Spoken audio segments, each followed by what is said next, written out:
Here at Andover College, we have asked a range of the most prominent local bands to support a range of charities to perform at Imagine Live. Imagine Live is an event that we as students have organised in order to raise awareness for these chosen charities in the hope that they will benefit in the long term. Tickets for the event are £4, doors are at 7 and the event starts at 7:30 and ends at 10. Both gigs take place within the drama theatre. We look forward to seeing you there. Imagine Live!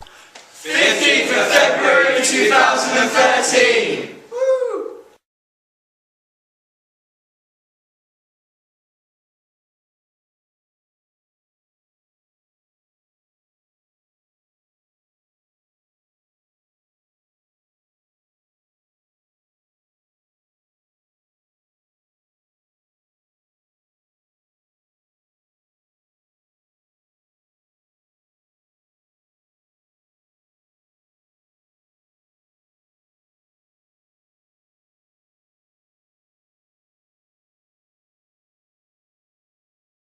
Hi, my name is Scott Swinscoe. The charity I would like to support is Macmillan Cancer Support. The reason I want to support these is my granddad fought a 6-year battle with cancer and they helped him while he was battling it, and then when he passed away they helped my nan.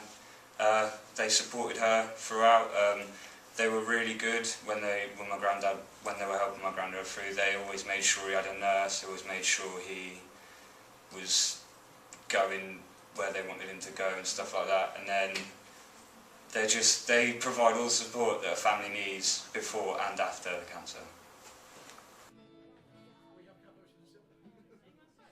I'm going to sing you a song.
too cold as I breathe. It got too dark for me to see.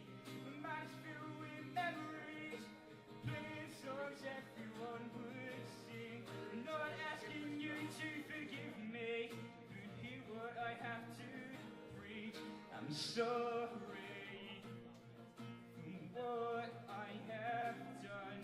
I used your weakness, but now the sun, the stars are arranged in the night sky.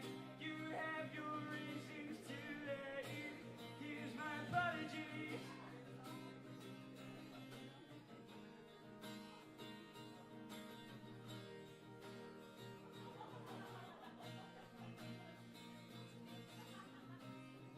I flew you to the moon. I hope you're coming back soon.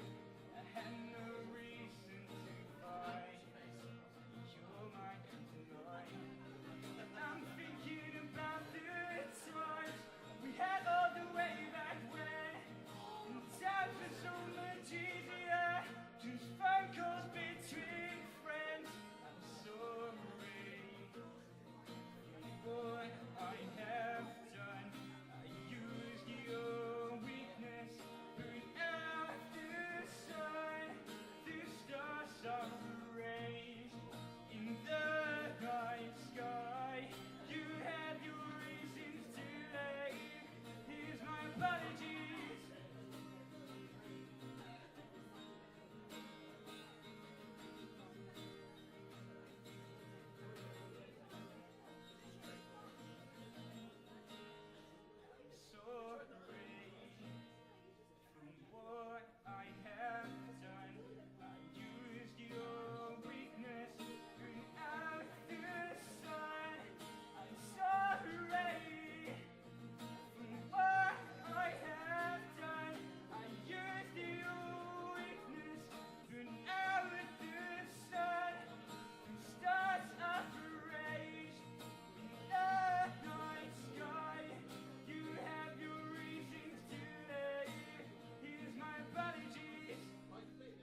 you walk through the door, don't need makeup to cover up. Be the way that you are is enough. Everyone else in the room can see it. Everyone else like you. Baby, you light up my world like nobody else. The way that you flip your hair gets me overwhelmed. The way you smile at them around me, hard to tell. You don't know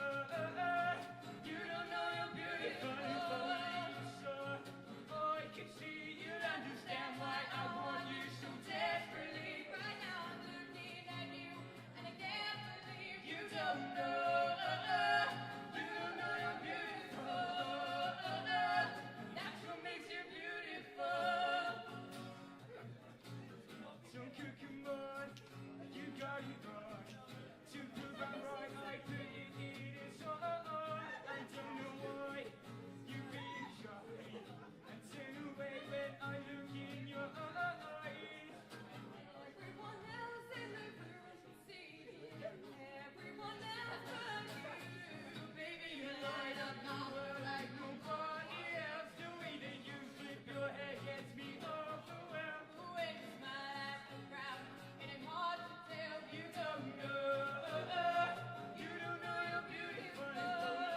So I can see you'll understand why I want you so desperately. Right now I'm looking at you, and I can't believe you don't know. You don't know you're beautiful. That's what makes you beautiful.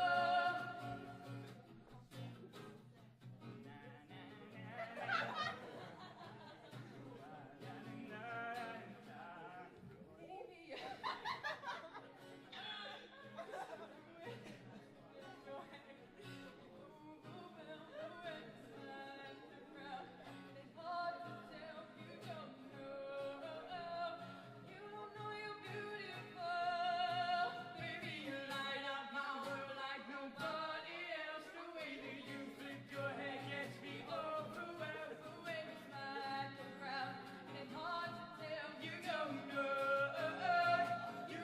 you're beautiful. I can see understand why I want you. Right now I'm looking at you, and I can't believe you don't know. That's what makes you beautiful.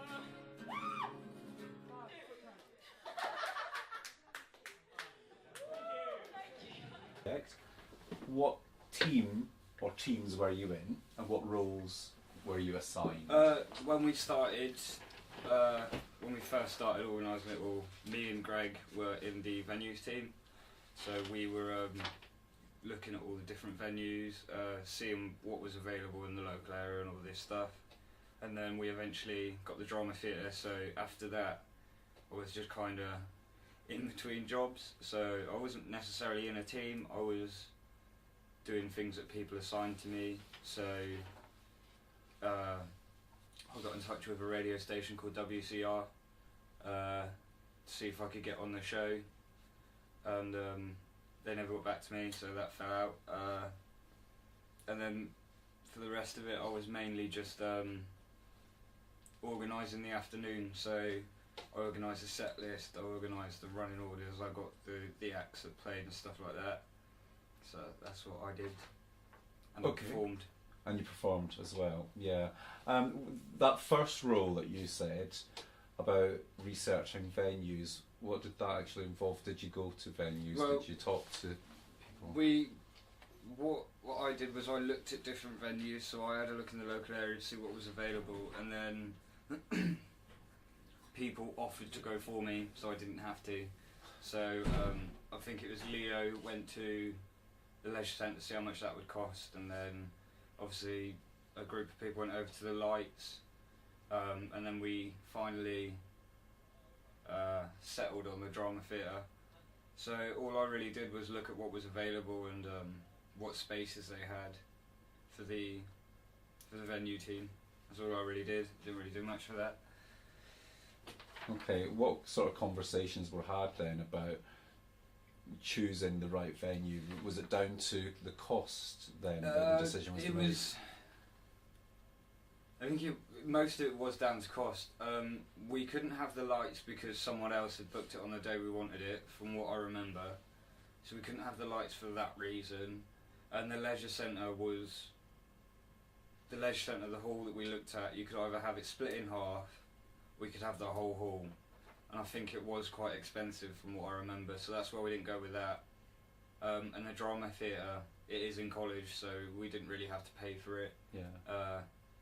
And it's a decent space. I mean, it's already got it's got a stage, it's got seating, it's already got a PA in there and all that. So I think we went with a better choice, in personal opinion, because if we'd have gone to the leisure centre, we would have had to pay for the time and the hall that we spent in there. We would have had to drag all our equipment over, so we would have to take in a PA, and then obviously chairs and tables for the charities and all that. And the lights, that would have been good, but then looking back on it, it wouldn't have been good for the afternoon because we wouldn't have had anywhere to put the charity tables, because it is literally just an auditorium. You've got a stage, chairs, and no space there. Yeah. Okay. Did you find any of your roles challenging in any way? The organising the afternoon was pretty. It wasn't challenging, but because I'm a lazy person, I didn't really ask the acts before I booked them. I just thought, yeah, they'll do a 15-minute set, and then I told them they had a 15-minute set. I think the only thing was trying to get as many acts as we had into the allotted time. So that was the only challenging bit, just trying to fit everyone in. And I could have been a lot more. I could have been a lot more organised with that. I mean, I lost the set list a couple of times, and then I lost the running order. I didn't really talk to the acts before I booked them in. I just booked them in and then told them, so I should have spoken to them beforehand. But at the end of it, it came out all right. We didn't really. The only mishap we had with the afternoon set was the equipment. I mean, people knew when they were on. And then we kind of run short a bit, but then me and Laura filled that out by doing a couple more songs and stuff. So good. You've sort of touched on what you might have done differently with regards to communicating with the bands in advance. What could you do, because they're in different classes and different year groups? How might you have organised something to give them the information? I could have emailed them all. I think the best thing would have been to do a meeting. So just all the acts, even if they knew, just get them in, make sure they know that they've been booked, make sure they know how long they've got, if they're prepared enough for it and stuff like that, if they want more time and all that. So I should have organised the meeting, but I'm lazy. So Well, yeah. One of my many flaws. Well, you'd say that, but I just wonder if they felt they were prepared enough. There was a point where everybody used the cajon rather than the kit because it wasn't possible to use the kit, and they didn't know that until the day. Yeah, well, we didn't even know that till the day, so... Yeah, is there a reason why we didn't know that? I think it's because a different group set up the stage, so where we had the acoustic act in the corner, it would have meant that we would have had to either drag the drum kit to where we were, where there was no space, or rearrange everything else to the drum kit. And I think we didn't really have enough time, because I didn't know people were using the drums, so that's my fault, really. I should have found out. But yeah, that's why some people were unprepared. But I mean, is his name Bradley? Yeah. Yeah, he did really well. Yeah, it was his first time on a little drum box, but he did really well. I mean, he shouldn't have had to be on a drum box in essence. I bet it pissed him off a little bit. But that sort of mishap, if you want to put it that way, put him in a position where he might have felt threatened or intimidated, but in the end, he rose to as a musician, because he's trying out new things and stuff like that. So it all worked out. Well, it's about seeing the positives Yeah. from his point of view. That, I mean, you can't praise him high enough for taking on something like that and saying, yeah, I'll do it. He wasn't a second thought about it. He No. says, no, I'll do it, which was great. Performance role then. Talk about your performance role. Just explain to me how you achieved that? What was the rehearsal process that was involved in that? I mean, because it was with Lara, we didn't. I don't actually. We played a gig a couple of weeks before it, with George. So that was our rehearsal. I mean, we didn't really pull our fingers out and organise a rehearsal because we've done so many songs together. We just cracked them out really. I mean, we should have rehearsed, but we were really unorganised. We didn't rehearse. All we did was choose which songs we were playing, and then we just both went home and learnt them. Like, well, not learnt them, but recaps on them. It's not to say you didn't rehearse though, because I think that's putting you in a bad light. When actually you've had a long relationship now with Lara as a musician, and you understand each other and how you're going to perform together, and the way that you interact is really good. So it's about, actually, you don't have to necessarily say I rehearsed specifically for that gig. You've done a gig There were recently. previous rehearsals. But But all we did was we chose a set list, we went home, we recapped, and then I think we played all the songs through once before the gig, and that was it. And then we were like, yeah, we'll be fine. Which is fine because you were familiar with the music. I'm going to get back to doing this in the right order, but that's talking about your performance role. Talking about the whole planning and preparation period, right? Can you describe to me how the group communicated and collaborated? So as a whole, how did that group communicate? When we first started off, the communication in the group were really, really good. Like, we all knew what was going on, what other people were doing, what had been done, what needed to be done, and all this. But I think as time went on, I think most of us just got fed up of it, to be honest. Like, we just couldn't be bothered. The communication broke down a hell of a lot. People stopped turning up. So then more people were doing more than they should have been doing, really. But then again, towards the end, like the last 2 weeks before the gig, we all put our act together and kind of came together as a group and kind of sorted it all out. So there was only one bad spark of communication, and that's when people weren't turning up. People just couldn't be bothered and all this. We all knew what was going on in the end, I guess. But it's each individual learner's fault, because some people don't take notes, some people just don't listen, some people get distracted, some people just can't be bothered turning up. So each to their own, it's their own fault, but as a group, it wasn't bad. It wasn't amazing, but it wasn't bad.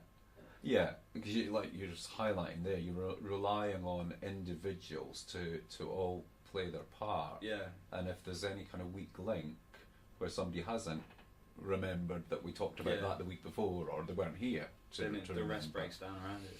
Yeah. Is there any strong individuals within the planning and preparation side? Who would you highlight as Leo Holloman. Why is that? Leo was just on the ball all the time. Like, he was so organised.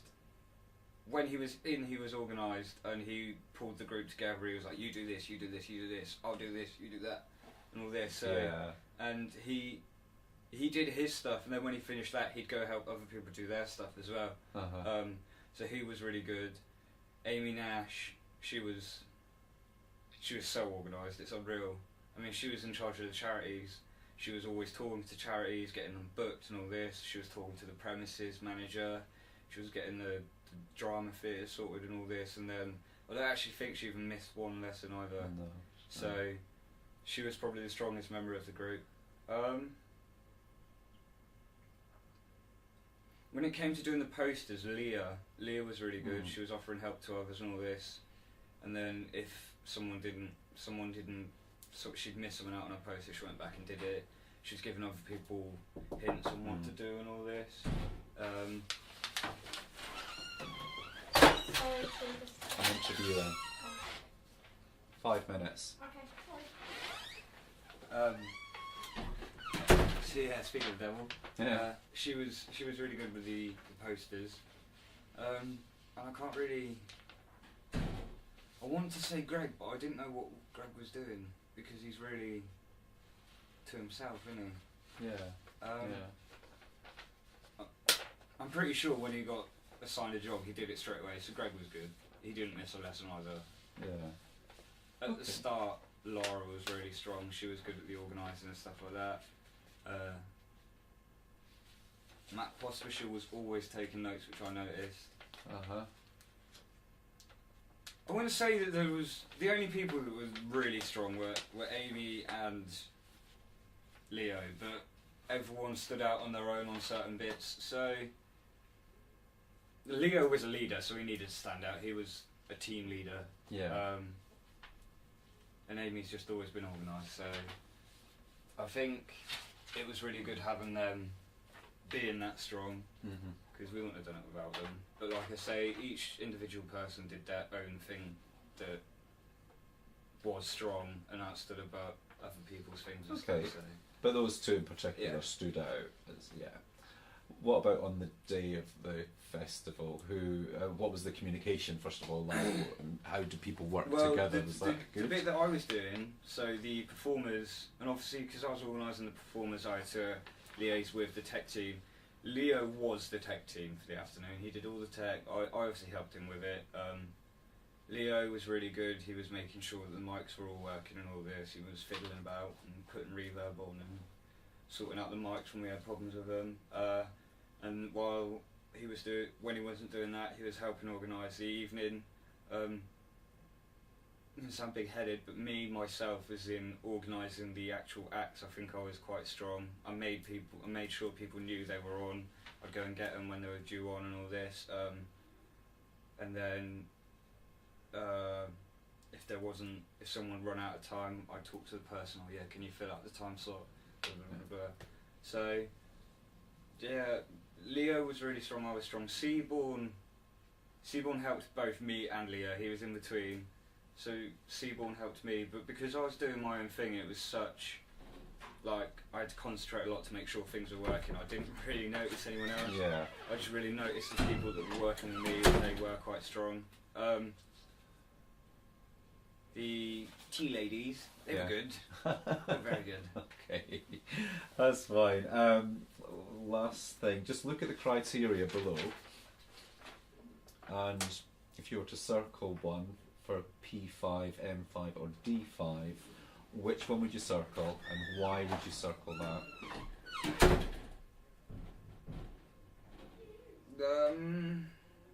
I'd say Mary. Why is that? Why would you say merit? Because although the performance wasn't perfect, it wasn't no mishaps or anything. Me and Laura added our own thing to it. We made sure that it was fun for us and both the audience to watch. Me and Laura always argue when we're on stage, so we always do that, which is quite funny to watch. Yeah. And for contribution, for what I did for the afternoon, organising it and then carrying it out, I think I did all right. I certainly did more than a pass, but I didn't get a distinction because I was unorganised.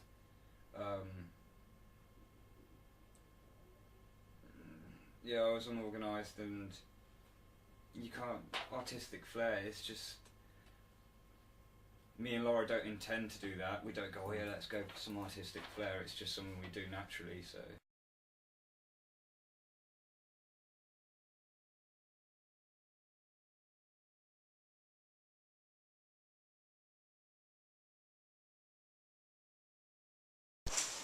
Hi, I'm Amy. I want to do something to do with the multiple sclerosis trust because I've got, my best friend's mum has got multiple sclerosis, and to help out with care and medication and funding and stuff like that.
God knows what is hiding in those weak and sunken hearts. 'Cause you kiss the girls and make them cry, those holidays queens of misadventure. God knows what is hiding in those weak and sunken eyes. Fire from the muted angels, giving love and getting nothing back. People help people. Don't say, give me your hand, no. People help people, and we'll drag you down. Oh, and if I had rings, oh, and if I had rings, I'll be cold and so rich as a fool that took all these good hearts away. And God knows what is hiding in this world of little consequence, behind the truth, behind the lies.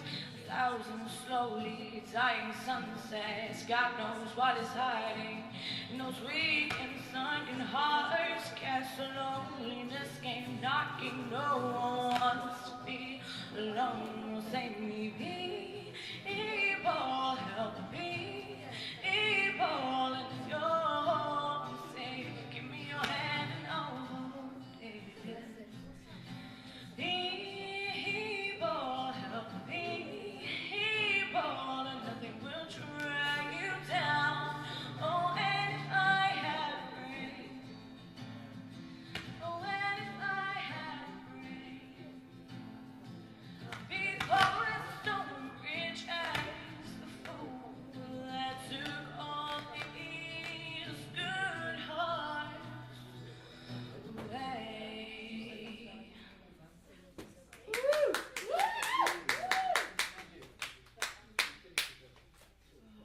I'm pretty sure most of you know the chorus of this one, so you just. What? I'm pretty sure. Yeah.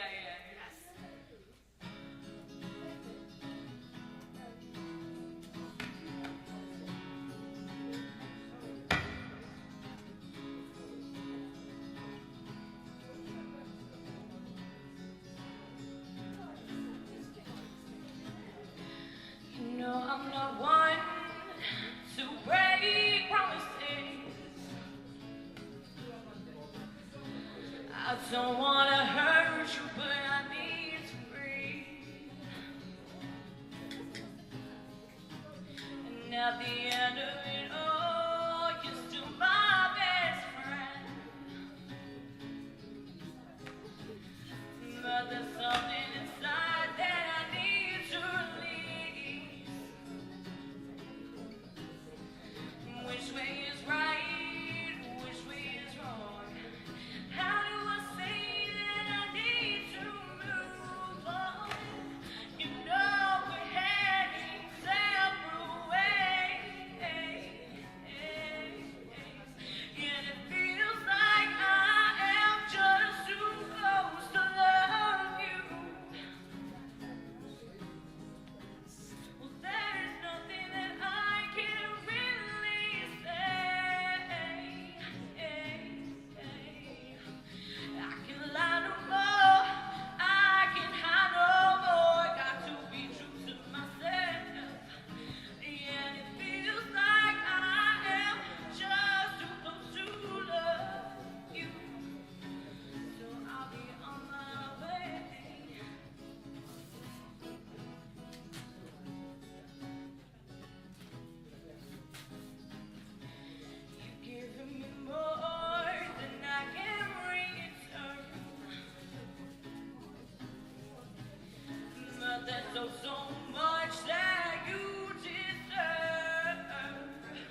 talking.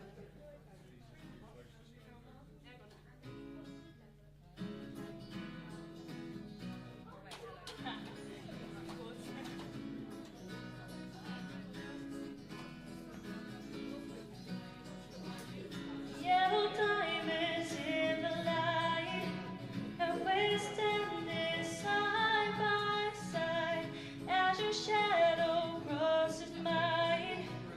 What it takes to come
everybody's got a price. I wanna have sleep at night. When the sale comes first and the truth comes second, just stop for a minute and smile. Why is everybody so serious? Acting so damn mysterious. Got shades on your eyes and your heels so high that you can't even have a good time. Everybody look to the left. Everybody look to the right. Can you feel that? Yeah, we're playing with love tonight. It's not about the money, money, money. We don't need your money, money, money. We just wanna make the world dance. Forget about the price tag. Ain't about the cha-ching, ain't about the yeah, but bling, wanna make the world dance. Forget about the price tag. We need to take it back in time. The music made us all unite. And it wasn't low blows and video hoes. Am I the only one getting tired? Why is everybody so obsessed? Money can't buy us happiness. Can we all slow down and enjoy right now? Guarantee you within alright. Everybody look to the left. Everybody look to the right. Can you feel that? Yeah, we're playing with love tonight. It's not about the money, money, money. We don't need your money, money, money. We just wanna make a world dance. Forget about the price tag. Ain't about the cha-ching, ain't about the yeah, but bling, wanna make the world dance. Forget about the price tag. Sing la la la la la la la, la la la la la la la, la la la la la la la. Price tag. Sing la la la la la la la, la la la la la la la, la la la la la la la. Price tag. It's not about money, money, money. You should I and choose money. We just want to make a world dance. Forget about the price tag. Ain't about the cha-ching, ain't about the yeah, but bling, wanna make a world dance. Forget about the price. Where is the love? Where is the love? Where is the love? Where is the love? The love, the love. Where is the love? Where is the love? Where is the love? The love, the love. Right, so this is Amy's music project evaluation. First part, Amy, is tell me about the teams that you're in, the roles that you carried out, any challenges, and what you might do differently. So go through each role within each team that you might be part of. Well, to start off with, it kind of was like everybody was in a massive like team who kind of thought about what we wanted to do and how we wanted to do it, and everybody put ideas to the table, especially about the whole equality and diversity. I think that was decided on pretty quickly. And then everybody had ideas of charities. Obviously I put the homeless heroes forward. That was taken for the evening gig as part of our army charities. Why did you put that forward as an idea for a charity? Why? Well, I was walking through town one day, and there was like a little desk there and a guy, and they had like all of the banners up and all that stuff, and it was only a small little stand, and I went up and talked to him because not a lot of, well, he was trying to hand out leaflets to people just walking by, so I went up and I thought, oh well, we had just done the Macmillan gig then, and I was just thinking, well, we do charity gigs all the time. I thought, well, why can't we support these guys? So I picked up some of their stuff. He gave me a brief chat about what they do, about like obviously getting people that have been in services off the streets, because that's they can't get into any other jobs because of the psychological damage. And so I took a few of his leaflets, put them at work, and then brought it in when we did our little thing. Well, that's the positives in that were that I remember then Matt Pospisil picked up on that idea as saying as a separate thing the evening could be focused on that. And that's a very positive thing, much as the outcome was that the army charities weren't involved. It gave a direction.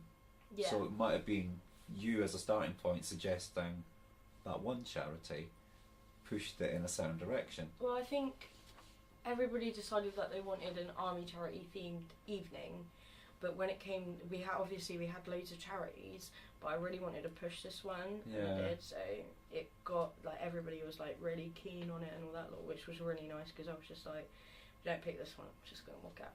But obviously I wouldn't, but you know what I mean. It was just like a thing where the way the guy was talking about it was really sad. So. Yeah. It's good to be passionate and driven about why you want to do something. Definitely. So that was nice to see. What other roles did you start to take on throughout the process? Well, when we first divided it up into roles, obviously we decided to look into what needed to be done, and I was put with Lara to do schools. And we started off getting like stuff together for schools, like who we wanted to invite and all that lot.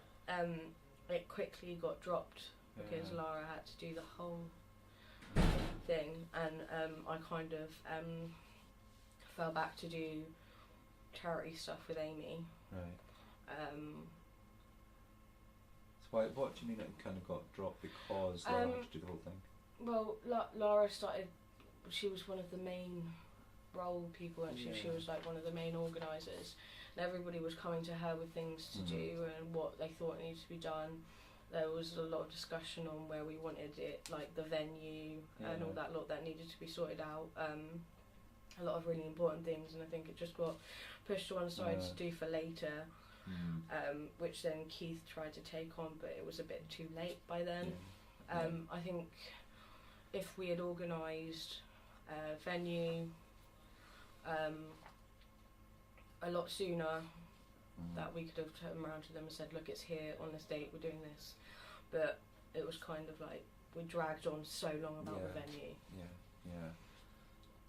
So as a learning point then, in future, what order does things need to be done? Like you said, the venue. Yeah. Because once you've got that, we've got the date. That was always the right date. The date was always there. The date was kind of pre-chosen. It was a thing that you came to us with. Yeah. So it was like, right, it's happening on this day. So then we had a focus point. Yeah. If we didn't have that focus point, then everyone would be like, oh, what day would we do it on? Oh, let's do it on this day. Yeah. Oh no, we can't do this day. But it was better that you came to us with a date saying this is what we're gonna do, because then everybody had time to book off work. Everybody had time to plan, rather than people going, oh, I've got work this day, or oh, I didn't know about it because the date's been changed so many times. So we stuck to it, and I think that was important. Oh yeah. But so as far as like the marketing and even getting an audience, as far as school people and all the rest, we had the date sorted. It's just the venue. So if we'd had the venue, just that was decided. Think a lot of people had different ideas of what we wanted. I think when we did like our main focus thing right at the beginning, where we're like, this is what we want it to be about. A lot of people had different ideas of what they wanted. I think a lot of people wanted it in the garden, and a lot of people... Imagine that. Yeah, well, it would have been freezing. Looking at the weather still. Yeah, exactly. I mean, maybe if we'd had it like a couple months down the line, but still, when do we ever get summer anymore? But, I mean... yeah, a lot of people kind of thought about the garden and all that lot, but we had trouble with that last year because music's so out of the way. Even with drama, I think that was a bit out of the way. I mean, it's right over by mechanics and stuff. So. I think sixth form was a good idea, but everybody kept coming up with ideas of all these spaces that we could use, and it was just a bit like, well, what do we do? And it just dragged on. Yeah. So decisions could have been made earlier. Oh yeah, but I think like I said, a lot of people had so many different ideas, and they were pushing so many different ideas.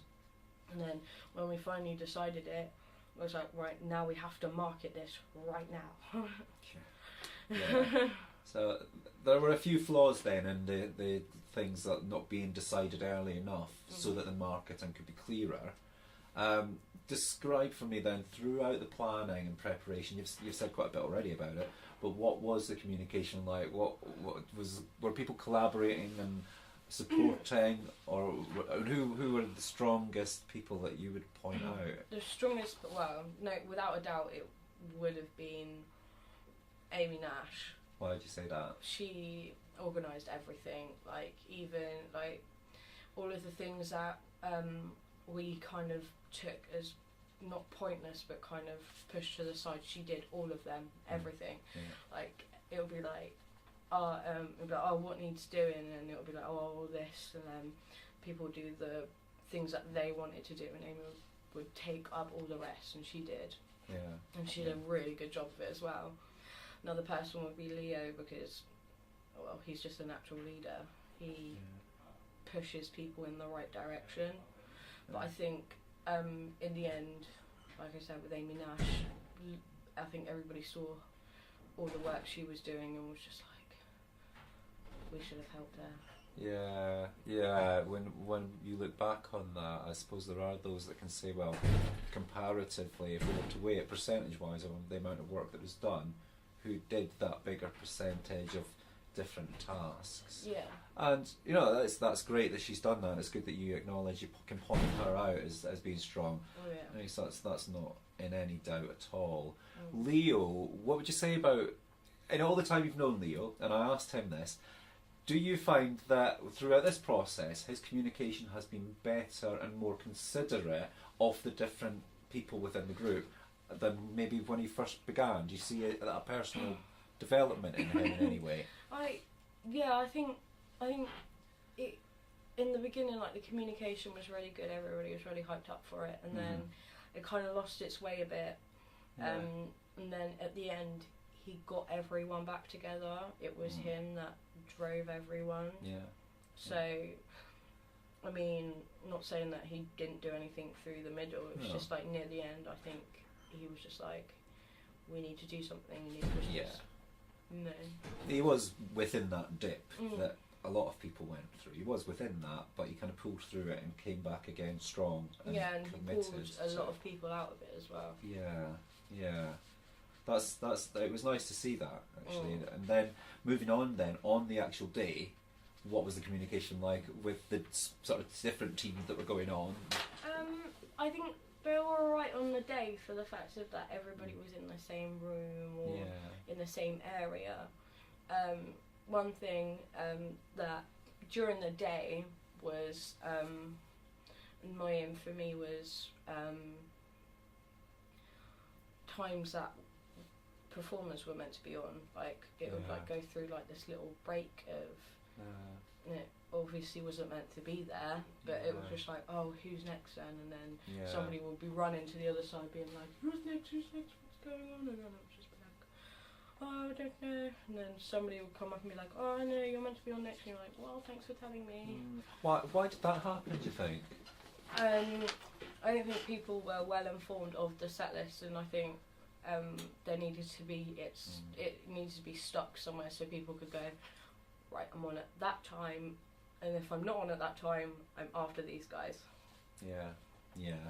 A discussion even within that week where it's been handed out to everyone might have been something. I mean, it was stuck on the board, but it was stuck on the board 2 days before, so probably not a lot of people probably just will buy it, and even if they didn't, like if it was only stuck in the Music Academy and it's happening over there, who's going to remember that? So a few copies of it might have been nice, pinned on the inside of the door or near the performing area as well. Yeah. So that might have been a bit better. Whose job was that? Scott? Yeah, I think so. I mean, to be fair, like he did a set list that got lost and then he rewrote a whole new one, which, you know, I think he remembered some of it, but at least he did it. Like he could have just left it and everybody would be like, well, what's going on? But he did it, so... Yeah. I mean, there's a lot of strengths in what Scott did. I'm sure he's learned from the experience as well. I'm hoping he has. The last part is about the actual performance side of things on the day. If you look at the three boxes, the past merit distinction, and just have a quick read of what the criteria says, what would you grade yourself as, and what reasons would you give for that?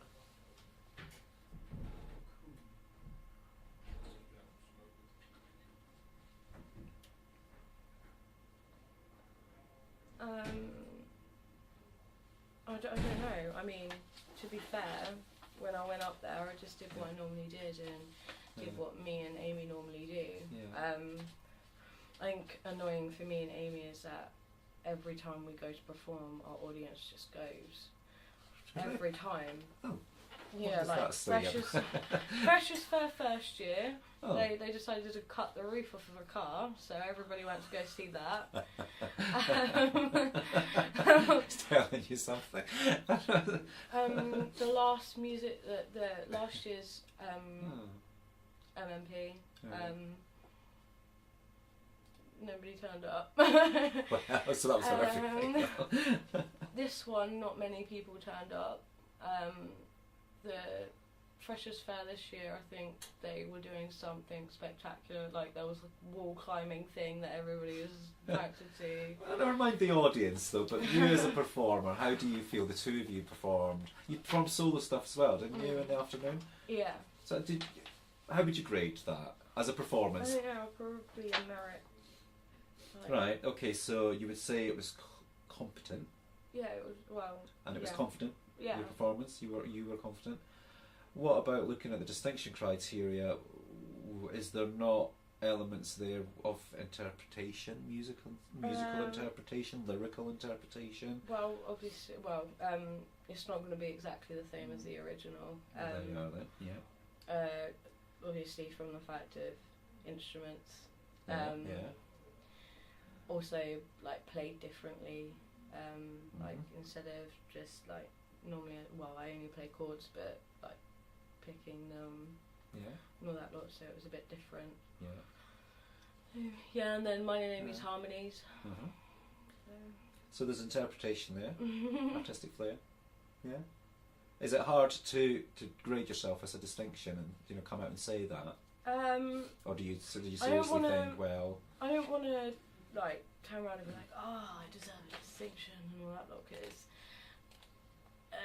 someone's creativity and like artistic flair could be completely different to someone else's. Yeah. And I mean, obviously everybody puts their own spin on different kind of songs, and so I think it's hard to grade someone like that, because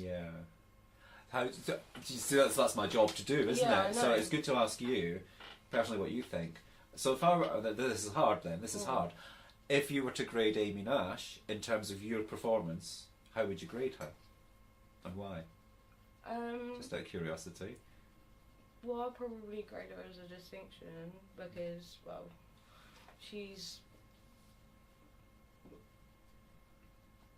does her own little thing, and she's good at what she does. She always performs confidently. She always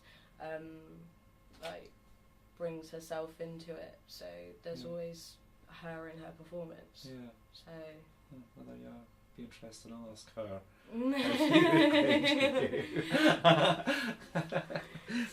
That's a toughie. That's always a toughie to grade yourself. Well, I mean, in anything, like, how can you turn around and say that they haven't got artistic flair or something like that when it's not the artist doing that song? Yeah. And if it's completely, well, not even completely different, but even marginally different, that's still someone else's input. Yeah. What is your artistic flair within the songs that you do? What do you change? Of course, you're playing like an acoustic version. You're doing harmonies with Amy. Yeah. You're splitting up verses sometimes. Additionally, what else do you do? Well, there's other than like harmonies, so we have two completely different parts, and I make up my part. Yeah. Like every harmony part, that's what I've created. Like I haven't taken it from anywhere. It's what's come out of my mind. Yeah. The phrasing of things, you phrase things differently, so you're expressing the words maybe in a different way to emphasise, so you're driving towards another word that person originally might not have aimed for, focused landing on. Probably. I mean, obviously, when you listen to a song, you're always gonna sing it like they do because that's the song. But if different things mean different things to you, then you're obviously probably going to change it in your own way subconsciously. I'm pretty sure there's I think in Shelter I put in a lot more pauses because it like I want it to sound eerie and spacey and like have that. Right, okay, there's a pause here, so it's like quite dramatic, even though it's really a soft song. Yeah. But it makes more of an impact. Yeah.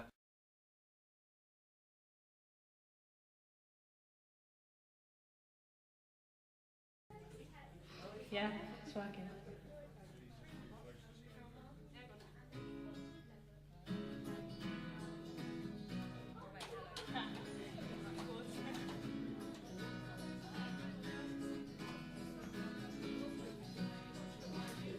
Yellow diamonds in the light, and we're standing side by side as your shadow crosses mine. What it takes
everybody's got a price. I wanna have a sleep at night. When the sale comes first and the truth comes second, just stop for a minute and smile. Why is everybody so serious? Acting so damn mysterious. Got shades on your eyes and your heels so high that you can't even have a good time. Everybody look to the left. Everybody look to the right. Can you feel that? Yeah, we're playing with love tonight. It's not about the money, money, money. We don't need your money, money, money. We just wanna make a world dance.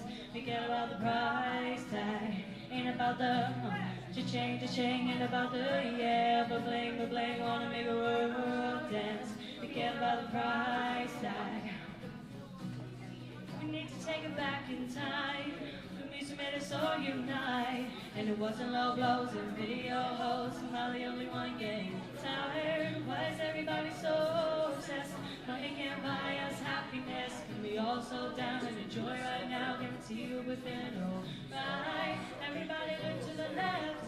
Everybody look to the right. Can you feel that? Yeah, we're playing with love tonight. It's not about the money, money, money. We don't need your money, money, money. We just wanna make a world dance. Forget about the price tag. Ain't about the cha-ching, ain't about the yeah, but bling, wanna make a world dance. Forget about the price tag. Sing la la la la la la la, la la la la la la la, la la la la la la la, price tag. Sing la la la la la la la, la la la la la la la, la la la la la la la, price tag. It's not about money, money, money. You should I choose money. We just want to make a world dance. Forget about the price tag. Change, yeah, but blame, wanna make a world dance. Where is the love? Where is the love? Where is the love? Where is the love? The love, the love. Where is the love? Where is the love? Where is the love? The love, the love.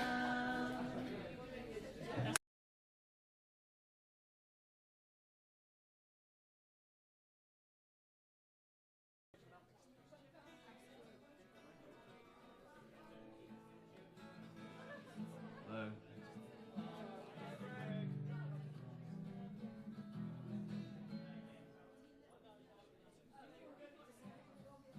Design yourself a radio's gonna stay. Polish up a grade. Put that in your wall. That this isn't country at all. Radio station. At your stare.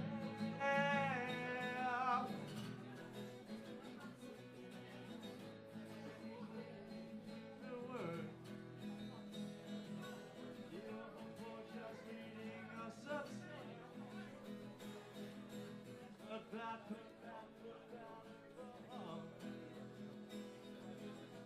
This isn't nothing at all.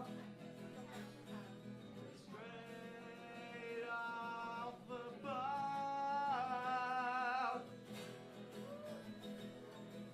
Where to go?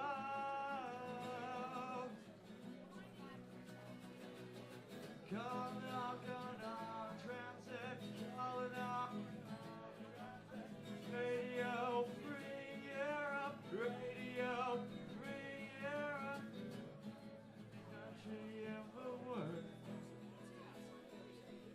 Instead of pushing passes to fall, put that in your guard. That this isn't anything at all. Straight off the boat.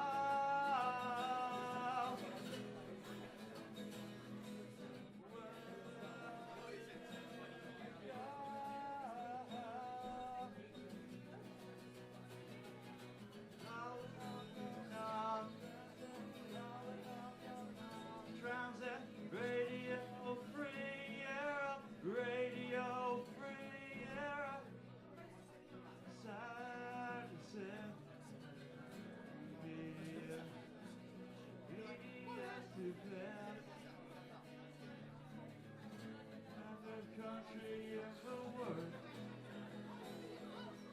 Disappointment's leading us aside. Radio station inside yourself.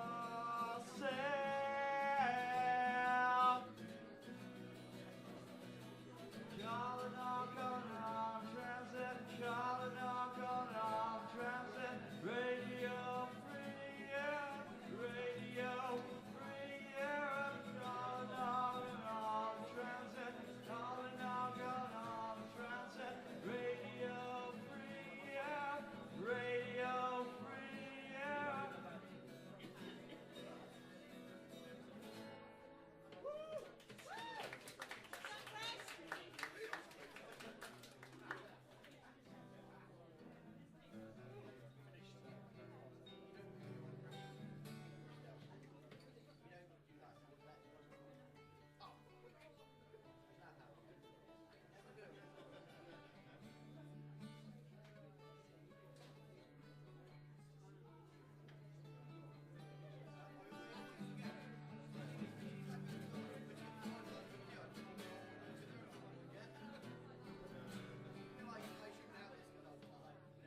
Two boys on the playground trying to push each other down.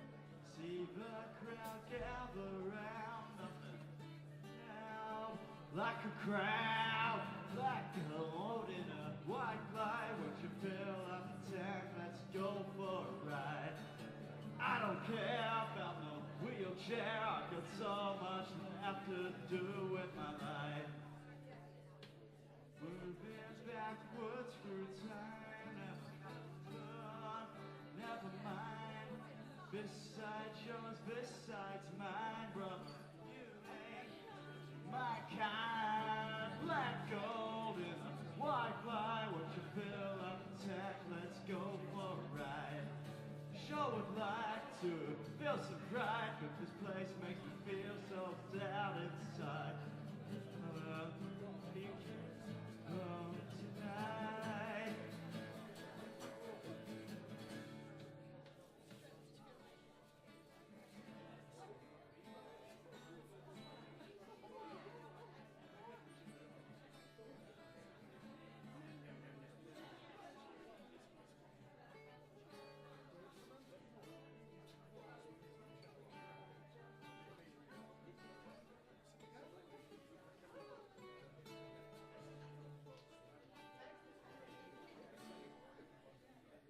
Keeps the kids off the streets, gives her something to do, something to eat. This once was a playground, this used to be a town. Black gold in a white light. Would you fill up a tank? Let's go for a ride. I don't care about no wheelchair. I got so much left to do with my life. Black gold in a white light. Would you fill up the tank? Let's go for a ride.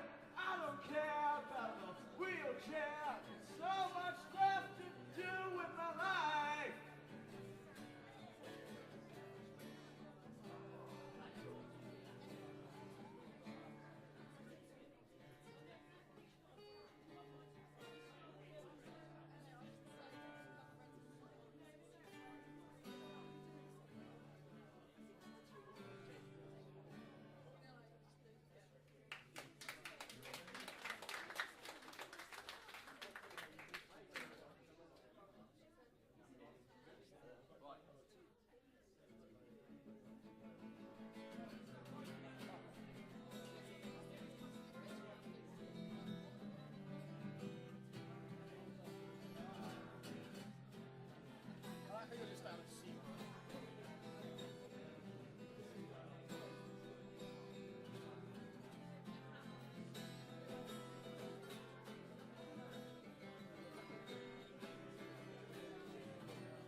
to collapse alone,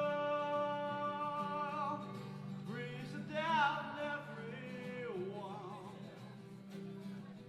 No one to collapse alone, brings down everyone.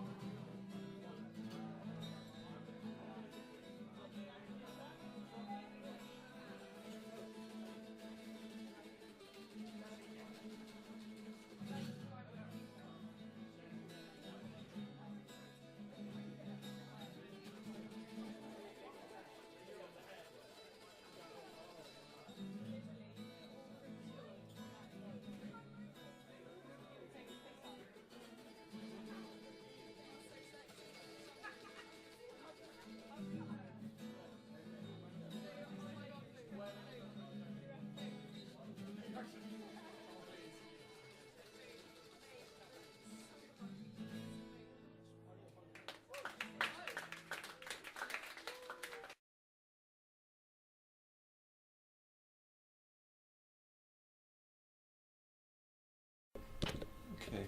Right, so this is Lara's evaluation of Major Music Project. Lara, you carried out lots of different roles. Can you go through each different role and what you felt you achieved? What were the tasks that you carried out and what you've achieved? From the start, I was made like project manager.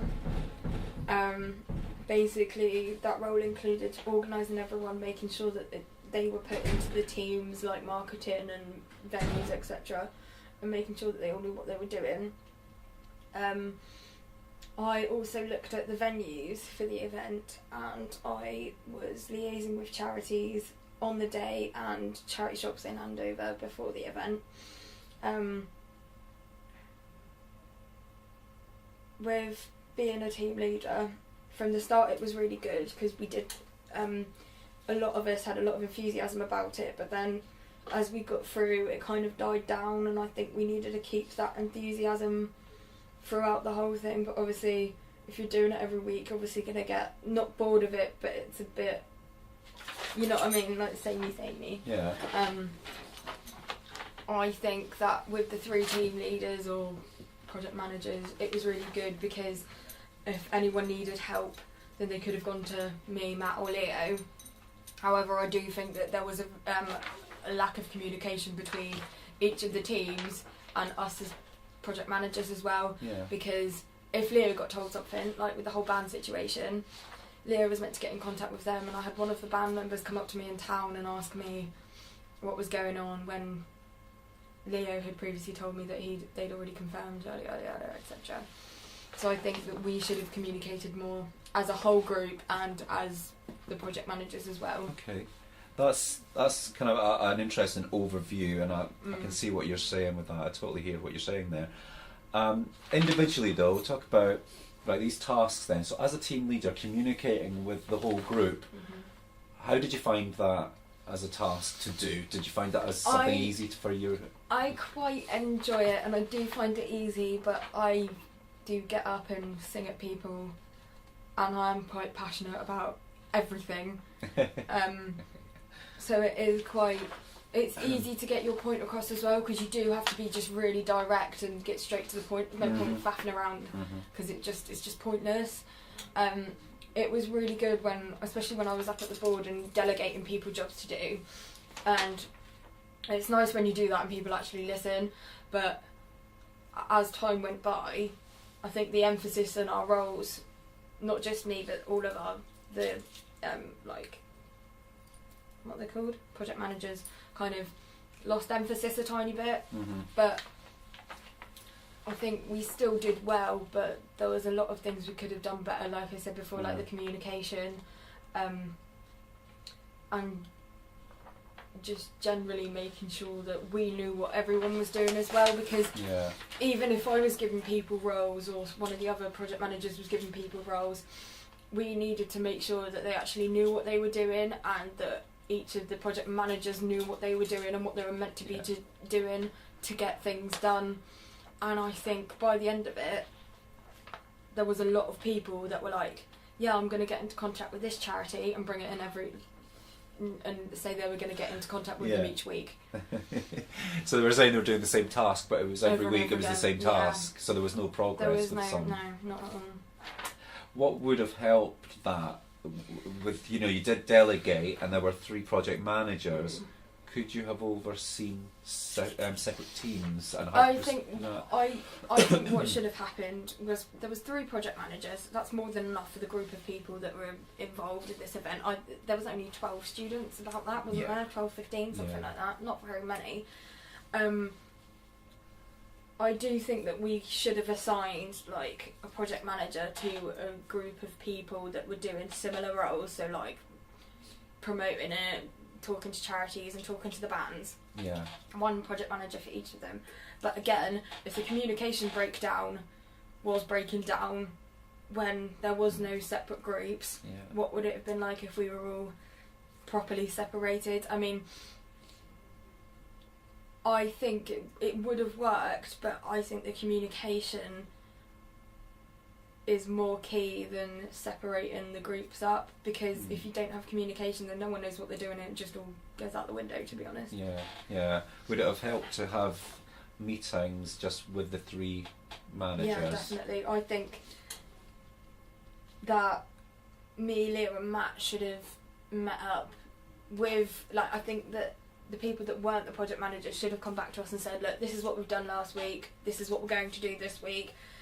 Given the evidence to us, me, Leah and Matt could then sit down and decide what they were going to do next, what we could do next to make sure that everything was going smoothly. Didn't happen. However, I do think the gig went far better than what it could have done in the morning and in the afternoon. In the morning and the afternoon, in the afternoon and evening. Yeah. In the afternoon, I do think a few more people could have come, and a few charities. But I do think a fair few students turned up. But with the charities, because I went round 7 of the charity shops in town, and 6 of them pulled out, and then we had 2 confirmed, and then on the day, the one that confirmed, 6 of them said no, and the other one said yes, which was cancer research. On the day I was waiting for them, they didn't even show up. Yeah. And I've got no control over whether they say yes and then don't turn up, but I think I kept going back to them. I did go back to them twice in a week, and I said, look, you've confirmed, come down, it's all free. And they did seem really up for it. Obviously, things change. Yeah. I've got no control over that. None of the students have any control over that, but what we do have control over is the preparation. And I do think at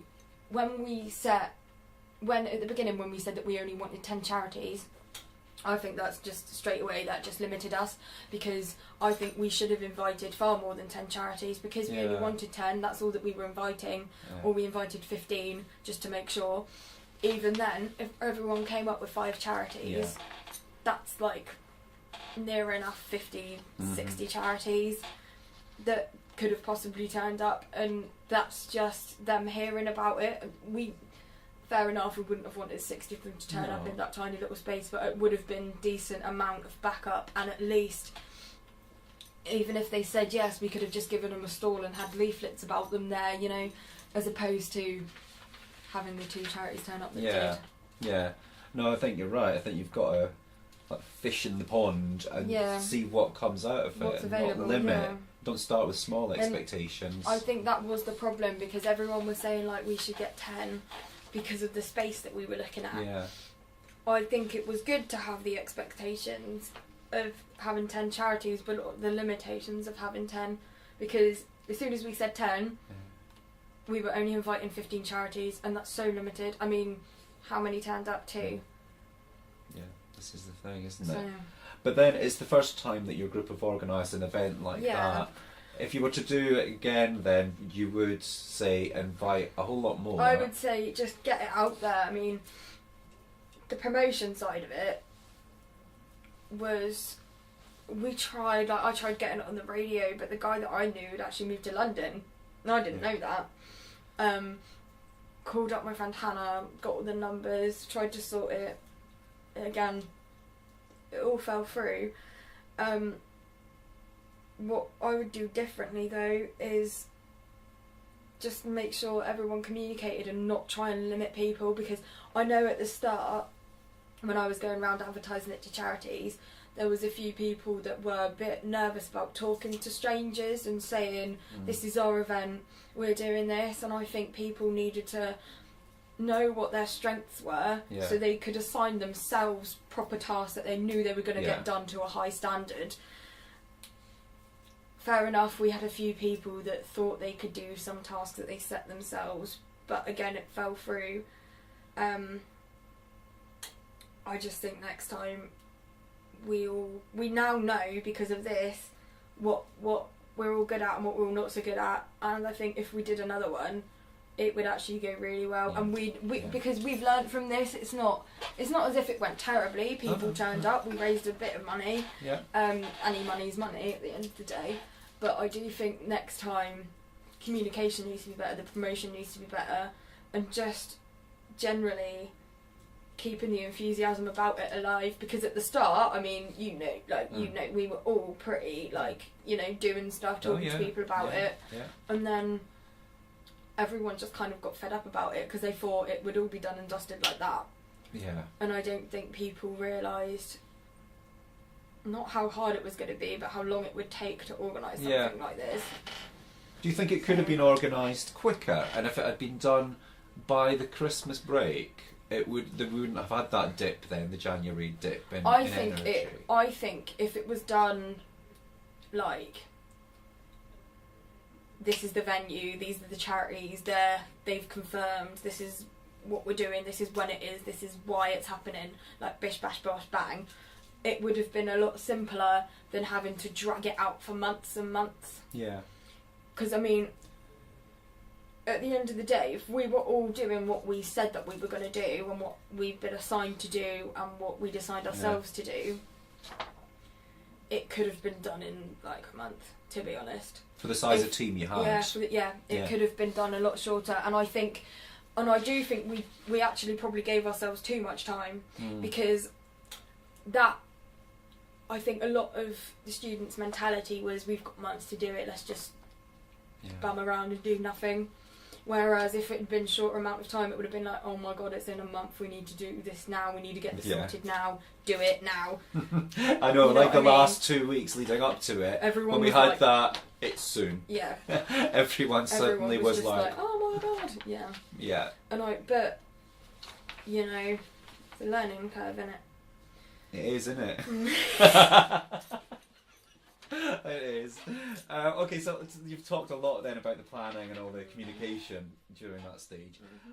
On the day then, on the actual day, what was the communication and collaboration like? Would you think it was good, it was healthy? I think the communication was quite good, even though I was late.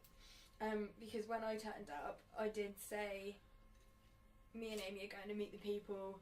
I told everyone to move all their bags and out of the way, because it was just going to be ridiculous when the charities started coming. Met lady called Bobby, who was from Parkinson's disease charity. She was really nice. Waited with Amy for the other charity, which was the MS Society. Sadly, the charity that I had that confirmed didn't turn up, which was Cancer Research, but that was from the charity shop in town. So we were waiting there for ages and they didn't show up. Me and Amy knew what we were doing. Me and Kim knew what we were doing. The girls communicated quite well. However, on the flip side of it, I don't know what happened with the tech lot, because I don't understand anything about that. But from what happened, it looked like it was going well. We got a fair few people coming in and out in dribs and drabs. We all performed really well, obviously. You know.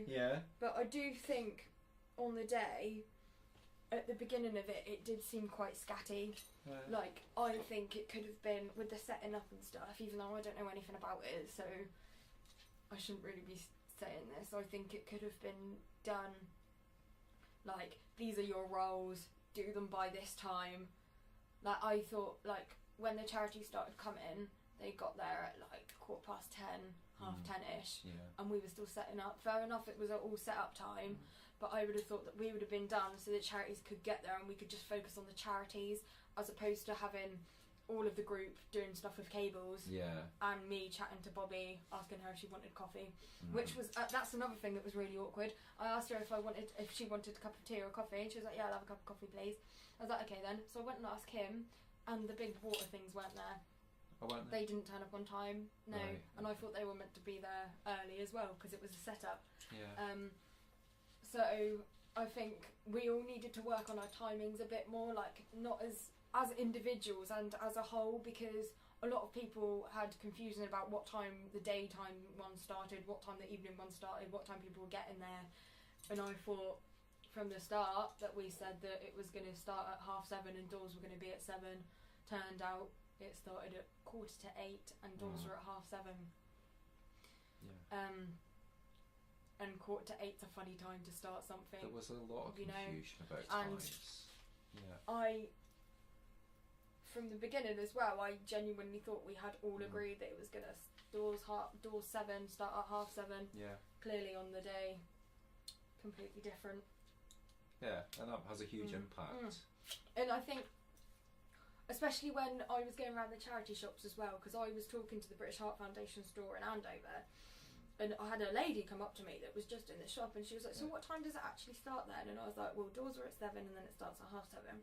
But it was good because I had a member of the public that I'd never met before was interested in it. So I told her what I thought was correct, came back to college, and suddenly all the posters are saying it starts at 7:30. And again, that was a communication breakdown.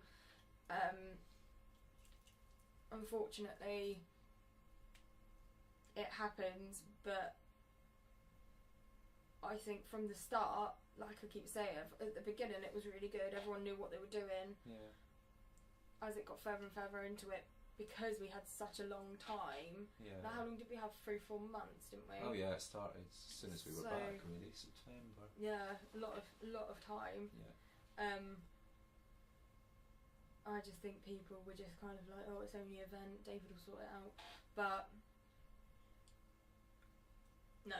I'm not allowed No. to intervene. Even putting posters up that all had different conflicting times on, I put them up, and it was pointed out to me. Well, not pointed out to me, but pointed out by Rob that some didn't have date, some didn't have time, some didn't have venue, and I thought, well, that's the point. The point is, I'll put that up, and see if the students are aware of this. And it was quite shocking, really. And that's the communication during the process, the planning. One of the other problems was as well, when all the posters came out and stuff, obviously me, Matt and Leo were all the team leader, project managers or whatever you want to call us. One of us should have noticed, to be honest. We were meant to be not organising the whole thing, we were meant to be delegating roles, we were meant to know what everyone else was doing, and I must admit, only until you said that the posters were wrong, that's when I knew that they were wrong. I knew that people were confused about the timings, but I didn't know that people had printed them out wrong on the posters, and if we'd found that out earlier, we would have been able to combat the poster issue and get out good posters with correct information on. Because some of them didn't even have the venue on, did they? Some of them, no. All the bands that were playing, or why it was, or anything relevant to the day at all, really. Yeah. So. Oh well, that's another thing then, that, like you say, as the project manager, you might have had one of you just look and read through it and check everything that everyone was doing. But I think it's with a group of people that are not only fellow students but your friends as well. Yeah. It's quite tricky for some of us to be like, do this now, otherwise I'm going to give you a sad face next to your name. But it's like when we were writing on the board, and I did start doing that when Keith wasn't doing anything and other people weren't doing work, I did start putting sad faces on the board. Fair enough, it's just a sad face, but it's still something to kind of, because I can't exactly turn around and give them all disciplinaries, No. But it did you find that was maybe not necessarily motivational, but did you find at least what you're doing is highlighting and with a bit of humour? It's not like I think at least serious. they knew that, oh no, I've got a sad face, I need to do something, you know what I mean? Like, at least they're thinking, I haven't done enough, Whereas if you're just like, what have you done today? Oh, nothing. Oh, alright then, what next person? Yeah. Whereas, what have you done? Nothing. Oh, sad face next to you, you know what I mean? It actually highlights the fact they've done nothing and they need to do something. Yeah. Was there any other ways that you felt you tried to motivate or highlight what work hadn't been done yet or still needed to be done?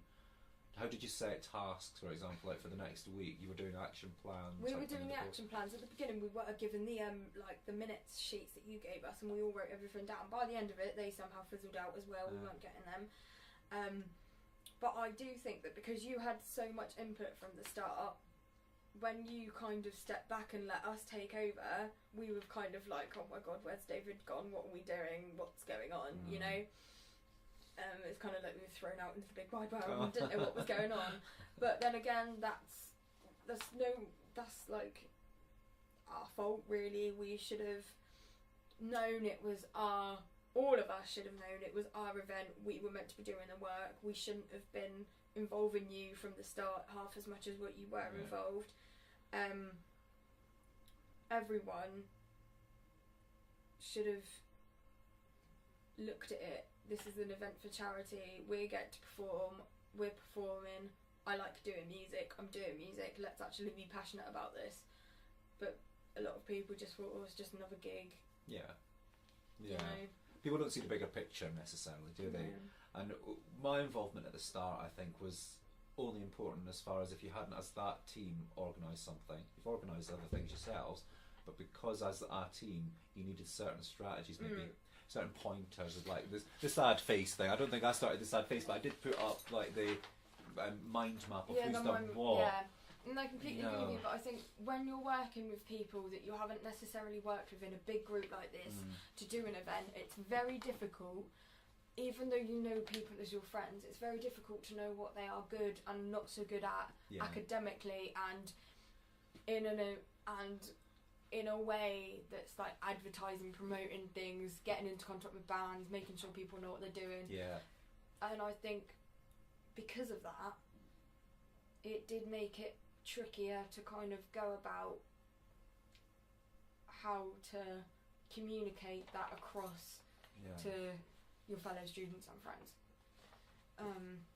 But I do think there are definitely some things that we could have worked on, like the promotion, like the charities getting involved.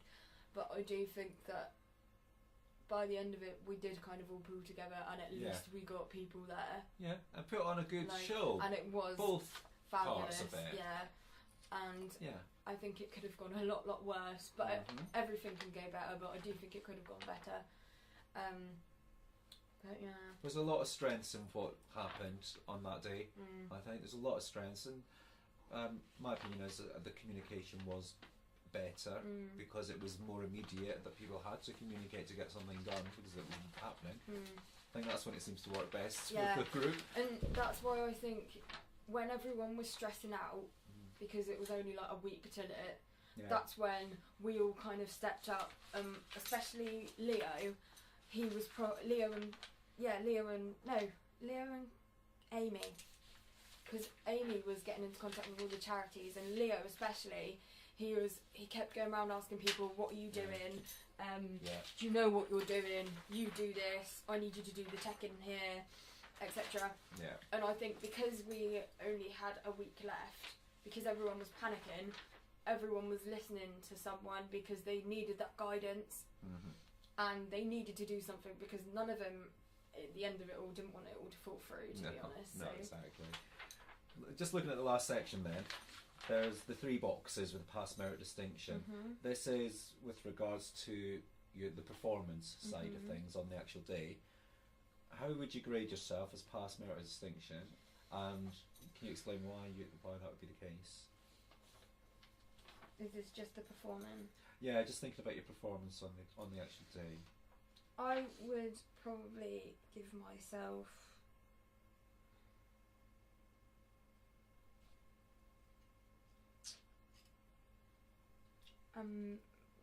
pass or a merit.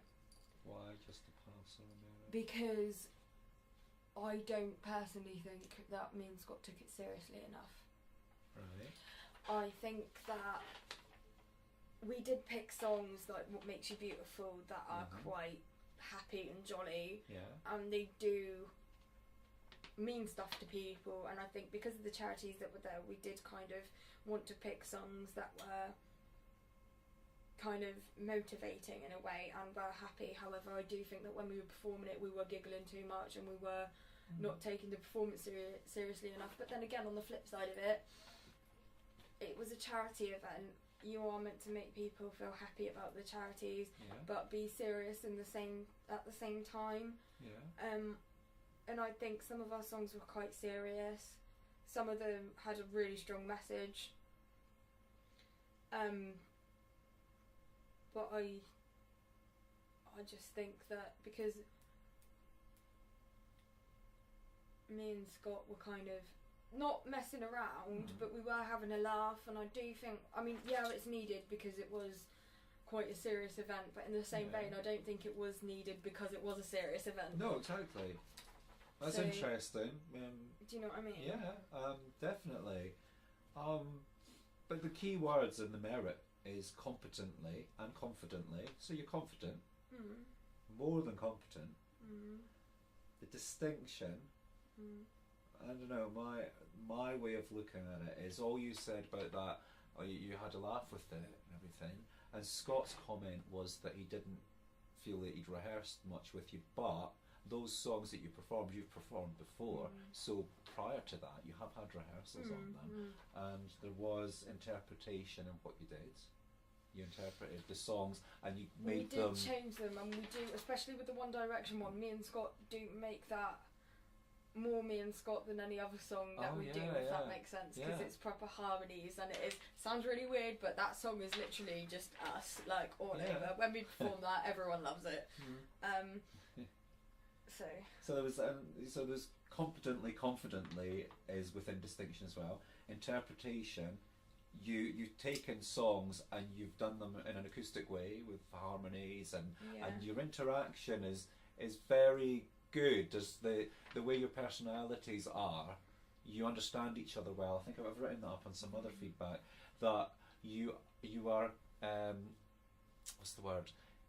You're kind of good. You're fair to each other as performers. That you give that person the chance to shine, and it goes back and forward. It's not one-sided either. But the other thing with me and Scott is we've been performing together for 3 years now. If I do anything wrong, he'll know what to do, and if he does anything wrong, like if he plays a wrong chord, I'll know what to do, and we both know. Like if I look at him a certain way, he'll know, right, I'm gonna go back to a chorus now, or like, and we both know how we both work when we're performing because we have been performing for so long. So it's interesting that you started by saying pass or merit. Looking at those words, I don't know.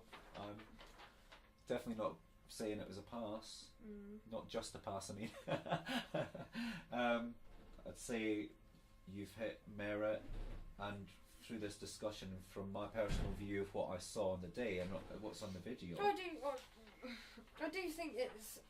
I think it's a good performance. This is gonna sound really bad. This is gonna sound really big-headed, but me and Scott, when we perform, we don't necessarily do bad performances, if that makes sense. Everyone has bad days, but it's not. Me and Scott know what to do. We're not going to perform something that we don't know, that we've only rehearsed like 5 times. We're not going to do that. Fair enough, we may not have had rehearsal for ages through some of the songs that we did, but when we previously did them, we were rehearsing for weeks and weeks and weeks, and we knew them like the back of our hand.